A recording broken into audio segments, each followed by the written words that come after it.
Welcome to my house. I'm so glad you're here today. I love where I live here on the edge of the city of Jerusalem. If you look out my window, you can see the city. It's beautiful, especially at this time of the year. And this time of year, we're getting ready for Passover, so it's exciting and bustling and full of all kinds of excitement. Were you there this morning? Were you downtown in Jerusalem? You weren't? Were you? You weren't? Oh my goodness, how did you miss it? It was so exciting. It was better than usual. Well, let me start at the beginning. I got up early this morning and it was time to start getting ready for Passover. So I was getting ready to do my cooking and I went to the cupboards and I checked, and of all things, my kids had eaten all the food. Can you imagine such a thing? Kids eating all the food at your house. Well, that's what my kids did. Boy, are they in trouble now. But regardless, I had to go to market. So I grabbed my basket and some coins and I went down to market. While I was down there buying the fruits and vegetables, you can see I got a lovely collection of them. I even got some bread to make the unleavened bread for Passover. Because Passover is the time when we celebrate what Jesus, talking about what God did for us as he saved us from the Egyptians. We were slaves there, and he saved us from the Egyptians and slavery, and he set us free. And that's a wonderful time that we celebrate what God did for us.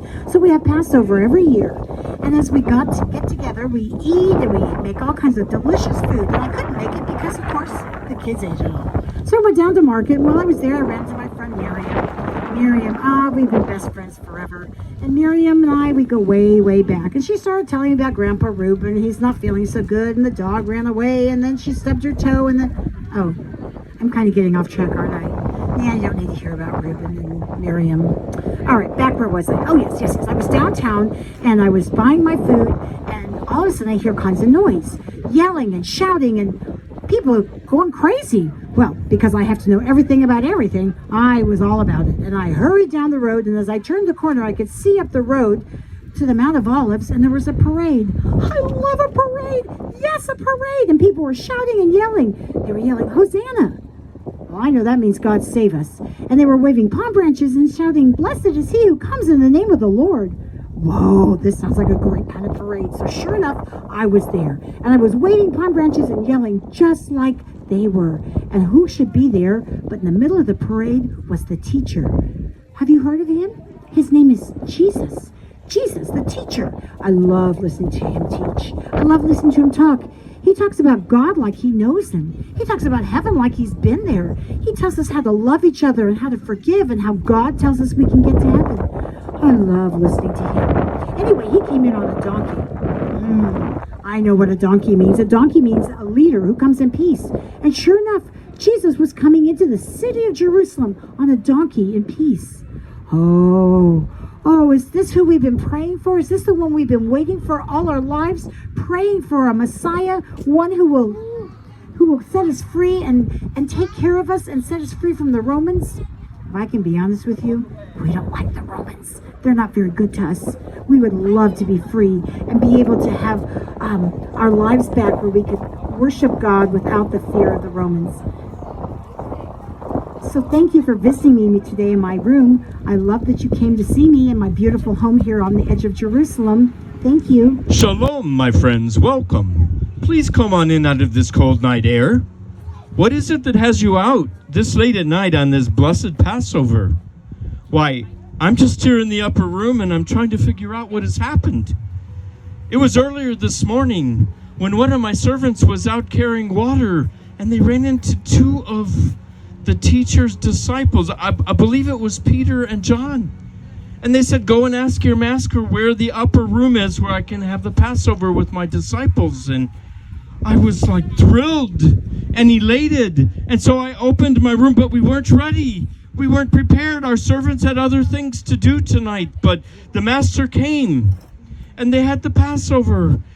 And I'm not quite sure what to make of everything that's happened this evening. Maybe you can help me. I know that during the Passover, Jesus stopped everything and he took this basin and he washed the disciples' feet, because I didn't have a servant who was able to do that. And I thought, who is this rabbi, this Jesus, who washed other people's feet? Then he told them that they had to do the same. What could he mean by that? And then during the night, what a strange Passover.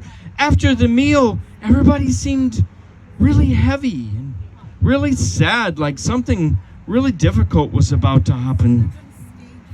And Jesus said some interesting things. He said, "A new commandment I give, that you love one another." And I was like, well, I know we're supposed to love God, but we're supposed to love one another too? And then Judas, one of those disciples, he got up and left and looked like his heart and his face was full of evil.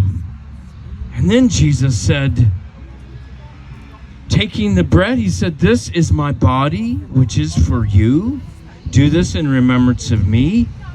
And then he took the Passover cup and he said, "This cup is the new covenant in my blood." I'm not quite sure what he meant by all that.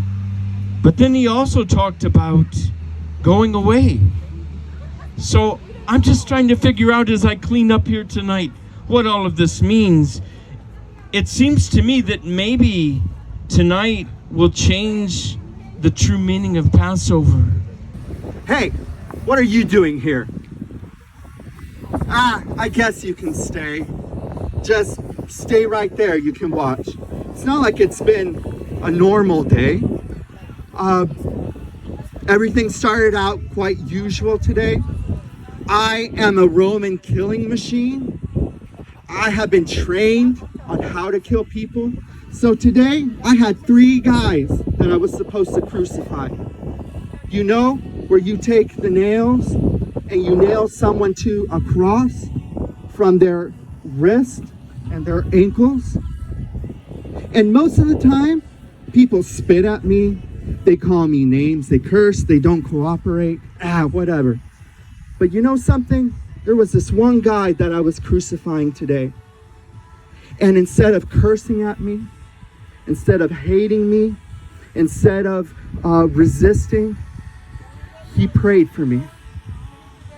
And he said, "Father, forgive him, for he does not know what he is doing." And that just totally blew my mind. And you know something? There were so many people there. People came to see at him. A lot of people started cursing at him, saying, "If you are really the Son of God, why don't you just come down?" But then there were a lot of people that stood by his feet and cried. And just to start out with, I saw his mother come up to his feet and just weep and cry. And I just couldn't take it anymore. I had to look the other way. At around noon, it got really dark. I don't mean like a cloud came and covered up the sun. I mean like pitch dark, darkness, nighttime. In about 3 o'clock, this man got thirsty and he said, "I thirst." So I took my spear, I took a sponge, I dipped it in vinegar, and I gave it to him to drink.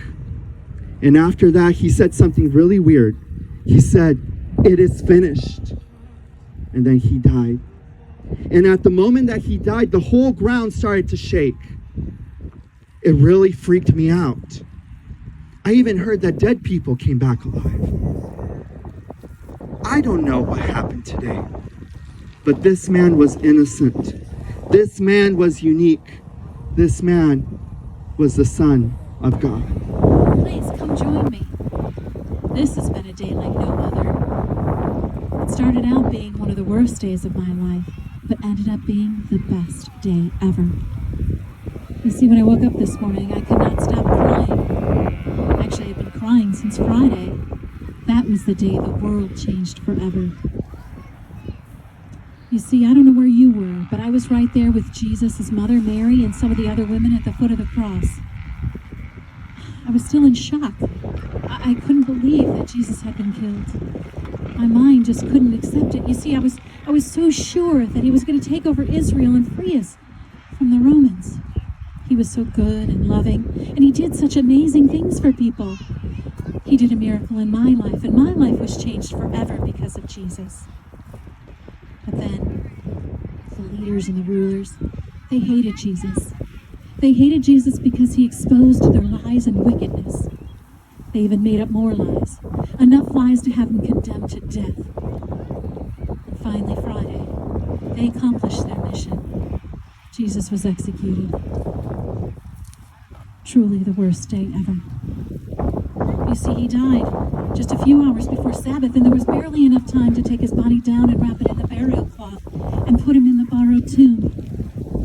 The other women and I, we agreed to meet here first thing this morning to give Jesus the proper burial that he deserved. I myself arrived here just before sunrise. But as I approached the garden, I could tell something was different, something stiff. You see, the stone had been moved, and Jesus' body was missing. As if his death wasn't bad enough, now someone had stolen his body. There was a man there. I assumed it was the gardener. You see, I almost accused him of taking Jesus' body, and it probably wasn't very nice. But then the man spoke. He said my name, Mary. In an instant, I recognized the voice. It was Jesus. You see, the reason why the tomb was empty was because he was alive again. Just as he said, he had risen. I was so excited I couldn't contain myself. My tears of sorrow turned to tears of joy. I had to go and tell the others. I ran as fast as my feet would take me to tell Peter and the others. I'm back here now, just soaking everything in. Truly the best